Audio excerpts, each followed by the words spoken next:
Temos a vontade e a necessidade de simplificar todos os processos, de fazer com que tudo seja mais rápido, mais organizado e principalmente mais simplificado.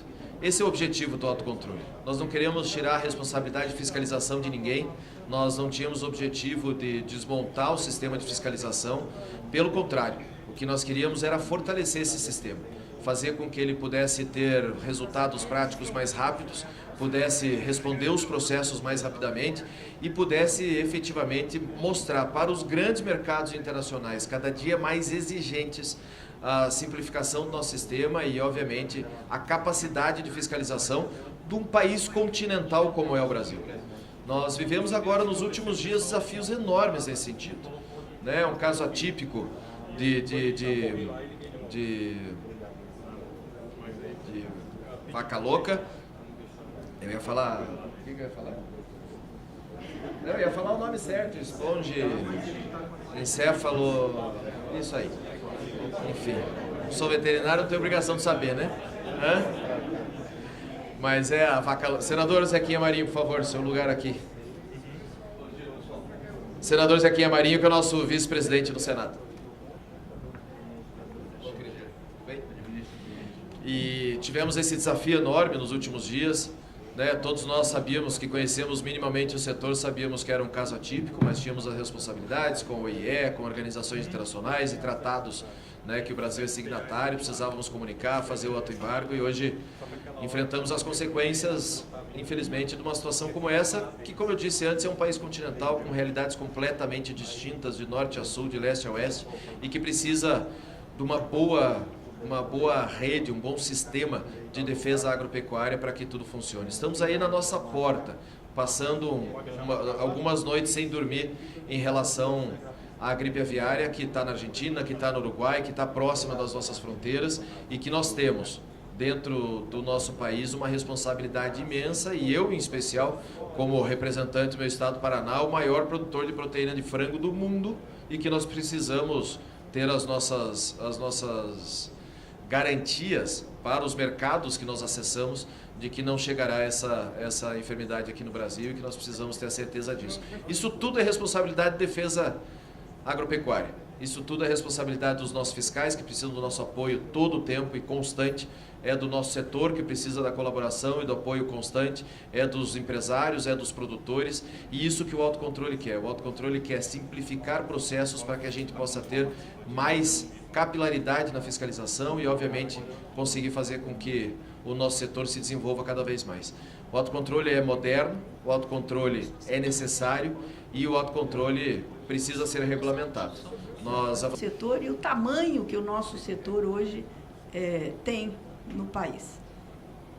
Desde então, esse trabalho foi iniciado a várias mãos, como disse aqui o Pedro, com a iniciativa privada, porque são vocês que têm essa necessidade, e eu confesso a vocês que todas as vezes que eu via casos como esse que o Pedro citou, né, um fiscal tendo que fiscalizar 60 granjas, 60 municípios, né, os frigoríficos querendo trabalhar o segundo ou terceiro turno e a gente sem o fiscal para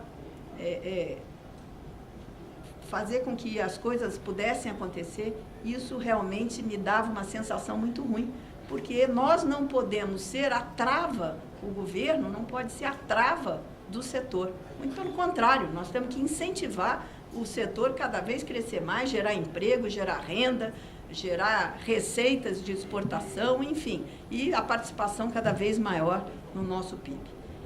Então, hoje nós temos aí, com todas as dificuldades, e aqui agradecer muito ao Domingos Savio, deputado Domingos, que foi um gigante para poder fazer isso caminhar, o nosso senador Zequinha, que juntamente com alguns poucos senadores também, conseguiu colocar e fazer com que isso caminhasse dentro do Senado. E eu me lembro bem, na última sessão do ano passado, Pedro e senador Zequinha, nós lá no plenário discutindo, porque tinha alguns senadores que ainda não tinham entendimento da importância desse projeto para o Brasil e para a agropecuária. Quero cumprimentar aqui também o Tete. E Tete, a sua missão agora é árdua, é fazer, eu sei que é difícil, mas essa regulamentação, ela tem que sair. Hoje ela está dentro do Ministério e eu tenho certeza que todos os setores, porque as pessoas confundem um pouco, acham que o autocontrole é só frigorífico, e não é. São vários segmentos, né, que precisam desse autocontrole, semente, fertilizante, enfim, uma série de coisas. Aí jogam a pecha, às vezes, que nós vamos liberar defensivos agrícolas. Não é isso. Não é isso. Os que jogam contra o projeto. E é verdade, Pedro, que eu sei de todo o trabalho, né, de diálogo, de troca de informações para que esse projeto pudesse chegar a ser aprovado e hoje chegar a esse ponto da regulamentação. Tenho certeza que o Ministério da Agricultura, o ministro Fávaro, nosso amigo Tete, vão fazer o máximo para que essa regulamentação saia o mais rápido possível. Ela, se não me engano, são 18 ou 19 decretos que precisam ser feitos, né, estão lá no Ministério, mas nós precisamos pressionar, porque vocês sabem que, né, a coisa anda quando a gente aperta. Eu tive do lado de lá e eu sei que a gente precisa apertar do lado de cá também. Então, hoje, né, no Dia da Mulher, eu quero dizer para vocês o seguinte, que nós vamos apertar o Ministério da Agricultura, porque nós sabemos da importância desse projeto para a agropecuária brasileira, a agroindústria brasileira, né? Então, as minhas palavras são essas, de agradecimento também a todos que trabalharam, que se debruçaram sobre esse projeto, para que a gente modernize, para que a gente agilize, para que a gente dê ao Brasil, né, essa oportunidade de ser cada vez mais gigante, mais importante, né, na produção de alimentos para o Brasil e para o mundo, e alimentos de qualidade.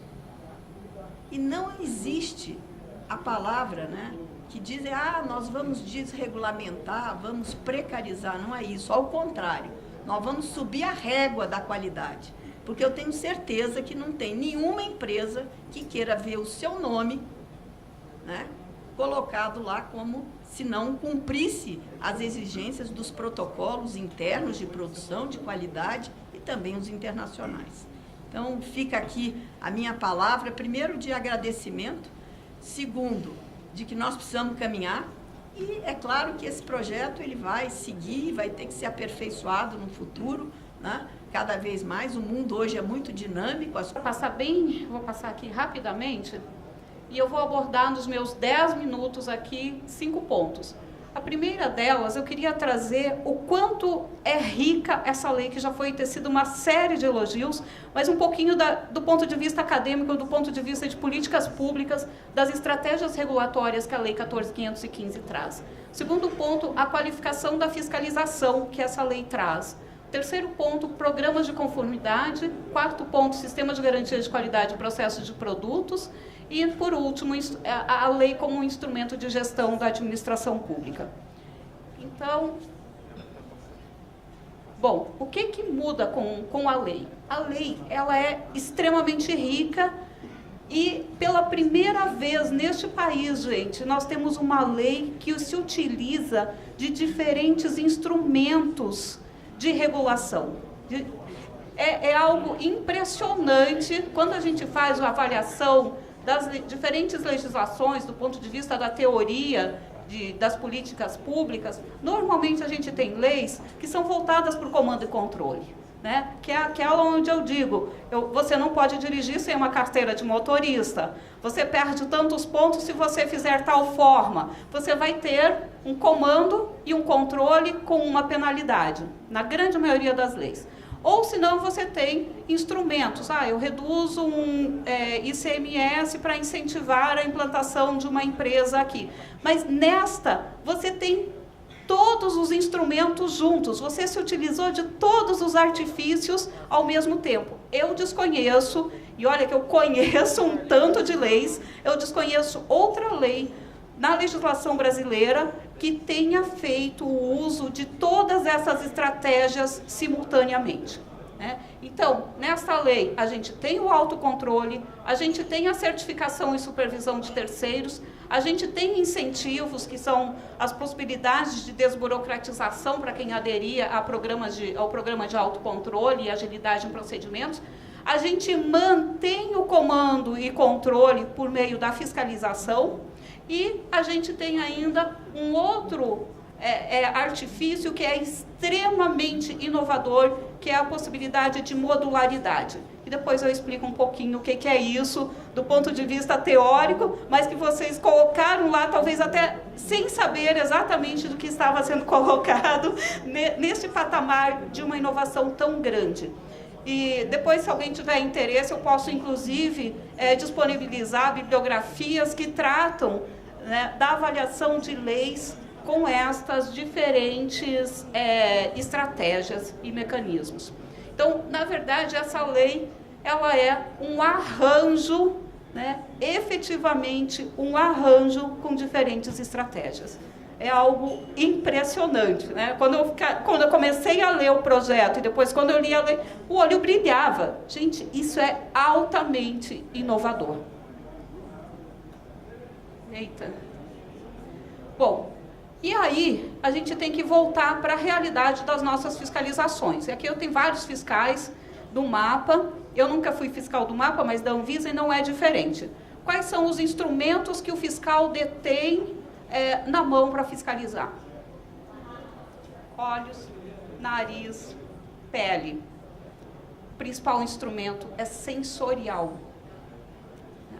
Nós olhamos o que a gente vê de errado ou de certo dentro de uma instituição que a gente está fiscalizando. A gente vai entrar dentro de um depósito de medicamentos, por exemplo, se tiver calor lá, não preciso nem olhar a temperatura que está. Opa, isso aqui está, eu saí suando de lá, eu já sei que isso aqui não está com a temperatura que tem que ser guardado o medicamento. Né? Vale para medicamentos veterinários, vale para um frigorífico, vale para um produto biológico que tem que ser armazenado numa câmara fria. Né? Então, nosso principal instrumento de fiscalização é sensorial. Quando a gente chega, já sente o cheiro de alguma coisa, a gente já vai atrás. Que cheiro é esse? O que está produzindo? O que tem aí? Né? Segundo instrumento, documental. Aí a gente chega lá na empresa, né? E aí como que a gente olha esse documento? Me dê aí o controle de qualidade do lote 450.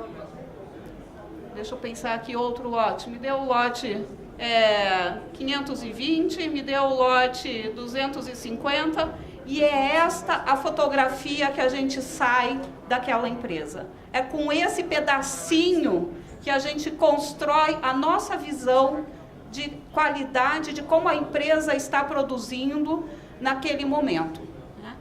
E o outro instrumento são as análises laboratoriais, quando a gente consegue fazer coleta de amostras.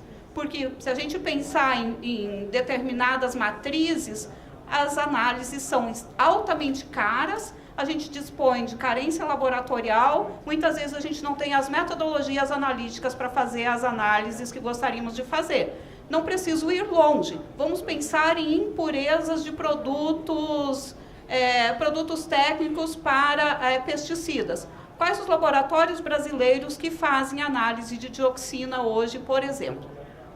Tá?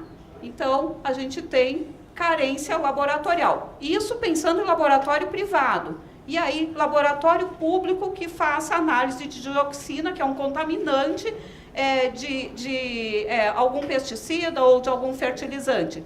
Muitas vezes a gente não detém desses instrumentos, ou esses instrumentos são altamente custosos para a administração pública e, portanto, para a sociedade brasileira. Bom, e o que essa lei traz de diferente? Então, com a possibilidade da lei, com a possibilidade do autocontrole, ela traz um instrumento para análise de risco. No momento em que os técnicos, que os fiscais de um ministério passam a ter acesso em tempo real ou periodicamente a todo o controle de qualidade, ou pelo menos a todos os laudos analíticos de uma empresa, o que você passa a ter? Você tem uma Ferrari na tua frente, e não os meus 3 lotes que eu sorteei no dedo. E olha, se eu tiver o dedo bom, né, que a gente ainda brincava, fiscal tem dedo podre para encontrar o que está errado. A gente brincava, não, isso é dedo bom de fiscal, quando a gente consegue encontrar lá no meio de 1000 lotes, eu consigo encontrar nos 3 que eu vou selecionar daquele produto, alguma coisa que possa apresentar problema. Aqui não, eu vou ter um instrumento para análise de risco, eu vou ter um instrumento de gestão, né? Eu posso construir indicadores a partir desses laudos, desse controle de qualidade, dessas ferramentas que eu tiver disponível no âmbito do setor regulado. Então, vai ter, claro, o uso de tecnologia, de inteligência artificial, e você, principalmente, consegue ter uma atuação preventiva. Porque o que acontece quando o fiscal vai lá na empresa ou no empreendimento e fiscaliza isso? Você só consegue ter uma atuação ex post. Você só consegue ver o que foi feito para trás. Você não consegue ter uma atuação preventiva, porque se você recebe isto de uma forma mais rápida, você consegue, às vezes, até fazer isso a tempo e a hora, né? A ter uma ação corretiva preventivamente, né? Porque você vai estar trabalhando com a construção de indicadores e você também pode estar trabalhando até impedir que um produto que tenha saído com problema, se você estiver olhando isso sistematicamente, que ele chegue no mercado. Já me disseram que eu tenho 5 minutos.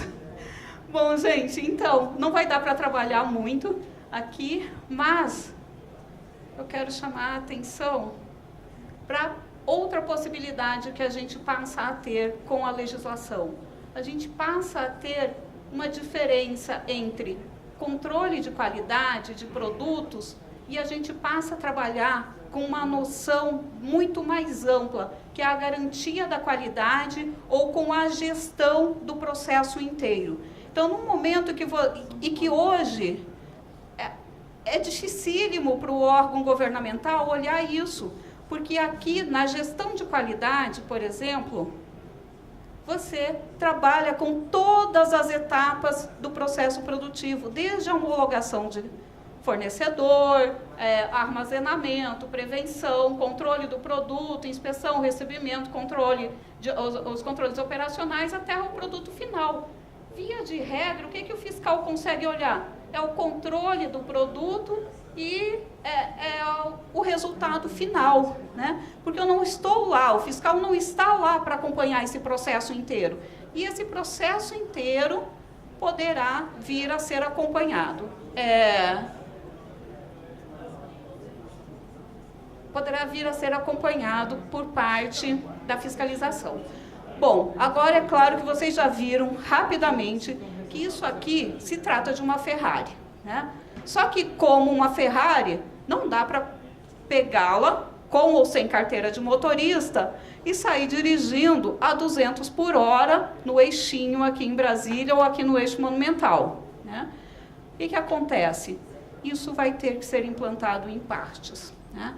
Então, a primeira parte, e essa é outro ponto inteligente dessa lei, que os programas de autocontrole, né, devem ser enviados pelos diferentes setores. Então, cada setor vai ter que avaliar em que pé que está, né, a gente tem empresas aqui que, se brincarmos, tem controle de qualidade mais acurado do que os da União Europeia, né? Agora, a gente também tem empresas que vão estar numa situação intermediária, outras que não têm controle de qualidade nenhum, né? Então, a gente tem diferentes gradações aqui. E cada setor vai ter que ver o patamar em que as empresas estão, fazer as sugestões dos seus programas de autocontrole, né? E aí o mapa vai avaliar, enfim, vai acatar e vai estabelecer essa modularidade aqui de adoção. E quando a gente fala de qualidade, de gestão da qualidade,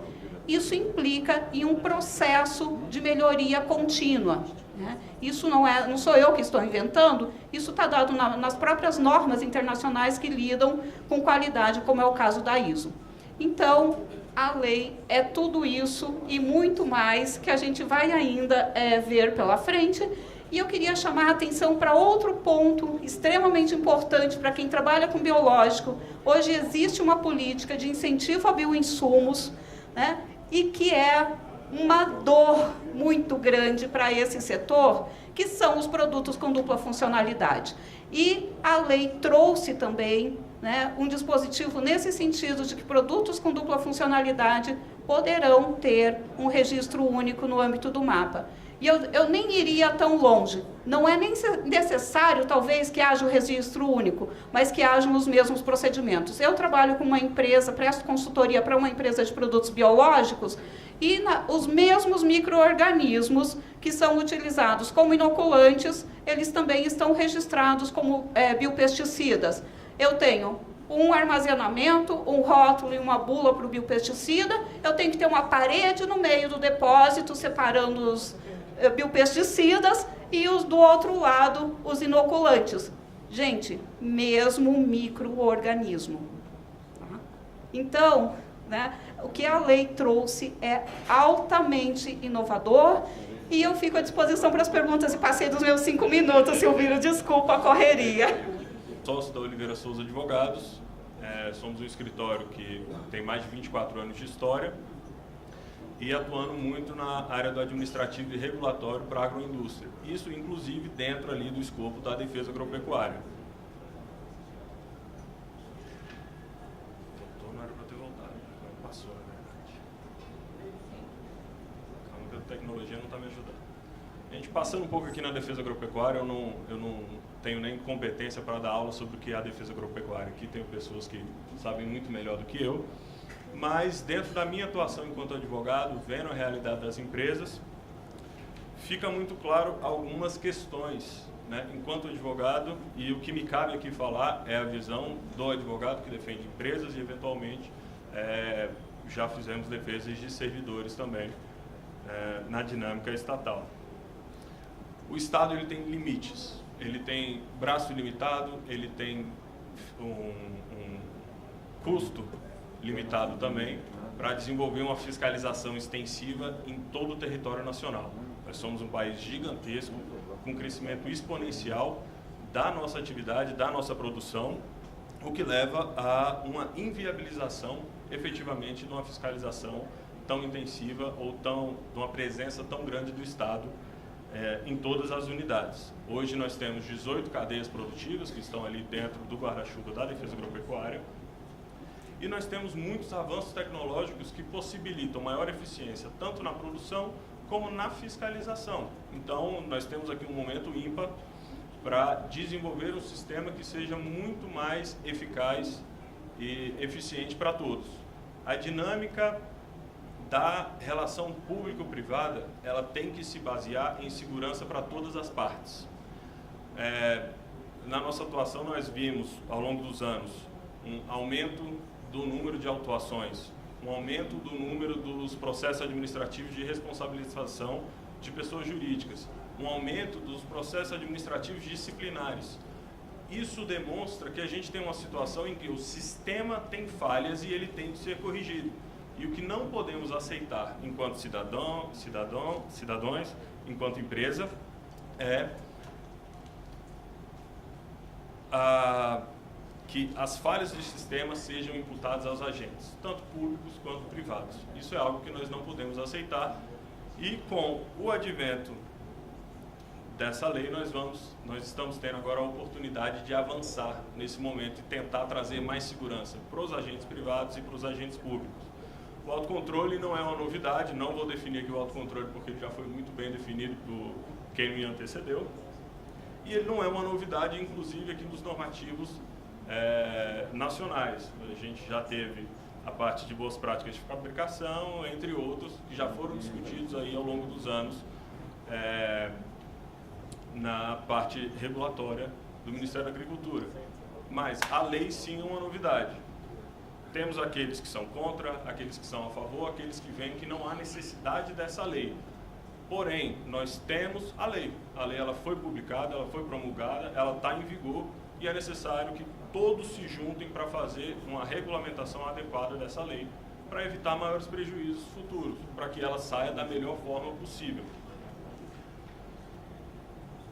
essa lei ela traz algumas inovações no aspecto jurídico. Eu trago os PACs, o Programa de Incentivo à Conformidade, o processo administrativo de fiscalização agropecuária. Esse daqui é um que me chama muita atenção. Estabelece o Programa de Vigilância de Fronteiras. Esse eu não vou aprofundar muito, no aspecto da minha atuação eu não vejo tanta necessidade. E um ponto importante é que ela revoga todas as leis que tratam de penalidades e sanções no âmbito da defesa agropecuária. Um exemplo dessa substituição que está havendo agora com a revogação anterior são os valores das multas, que nós vamos ver que aí uniformizou. Em alguns casos acabou por diminuir o valor das multas, em outros acabou por aumentar, né? Falando um pouco aqui dos programas de autocontrole, né? O programa de autocontrole ele vai ser...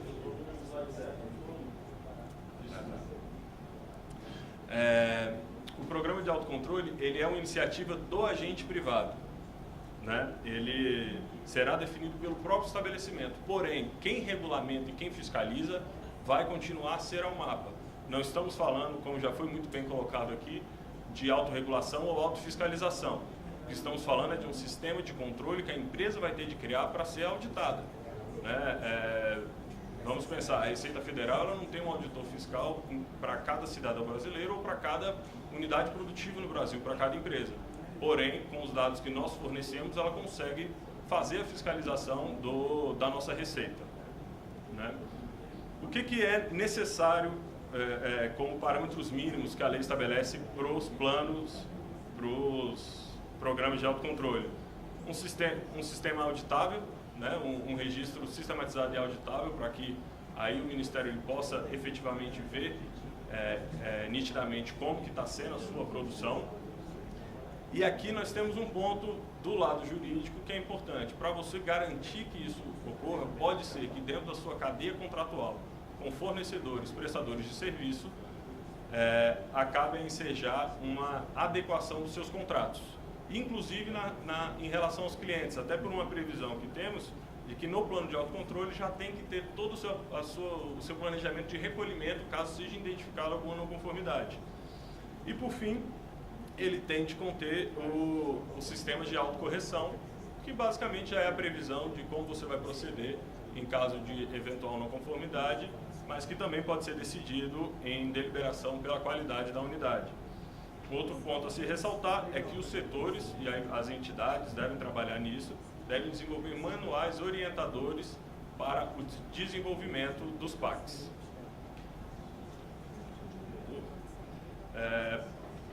Passei um pouco, né?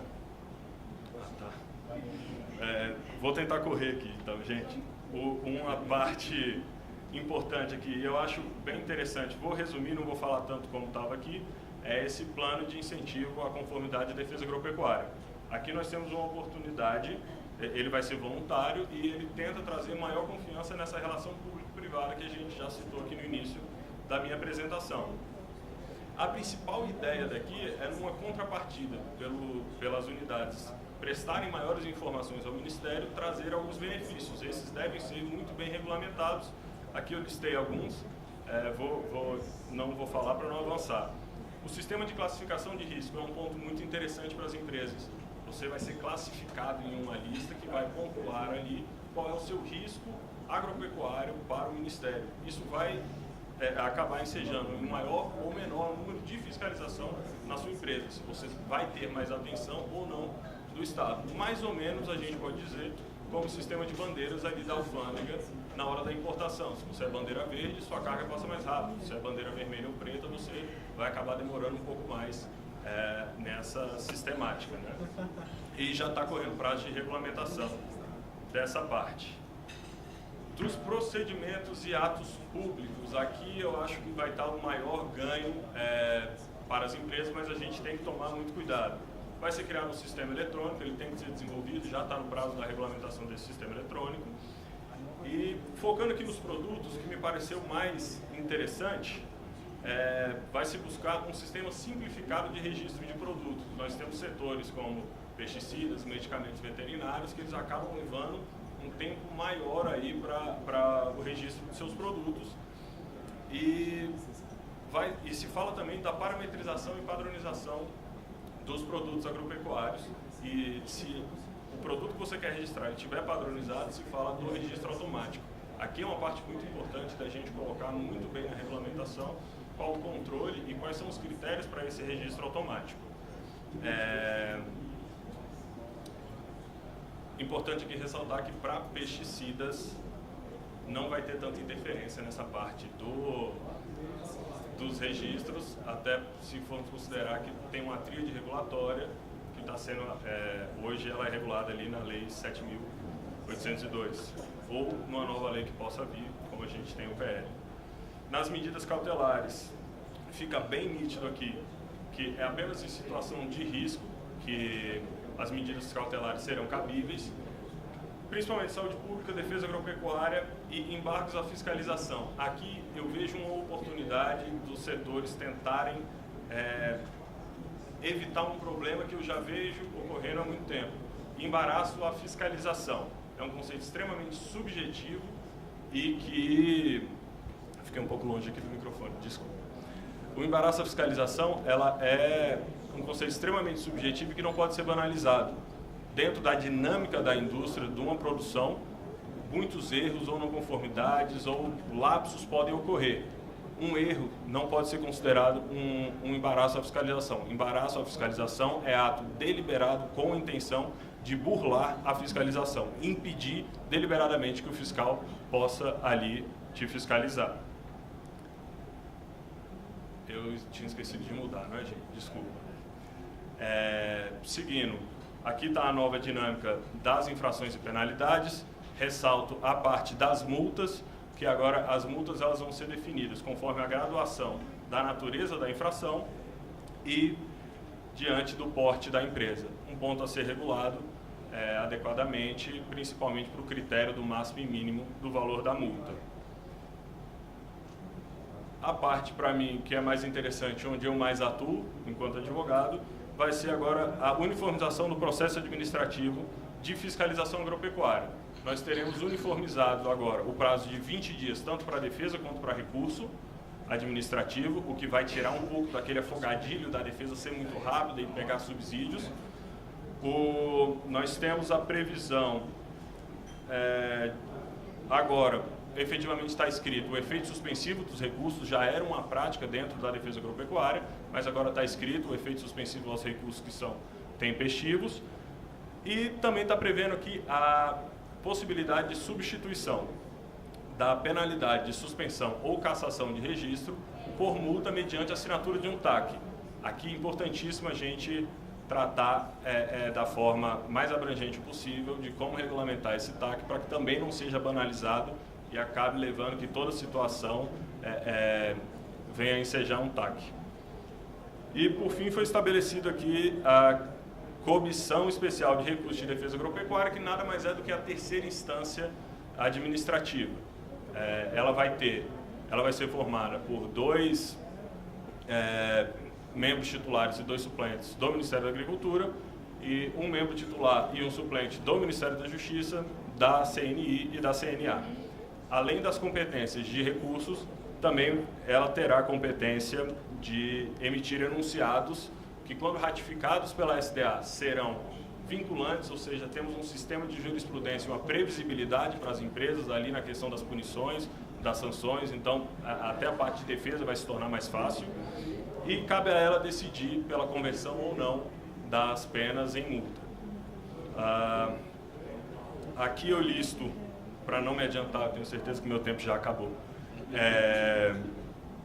eu listo para mim quais são os pontos principais a serem regulamentados. Tá? É importante que a gente tenha a regulamentação adequada, considerando cada uma das 18 cadeias produtivas, evitar uma ideia de um guarda-chuva geral ou uma cópia para todos, porque isso pode levar a problemas pela falta de adaptação adequada no setor.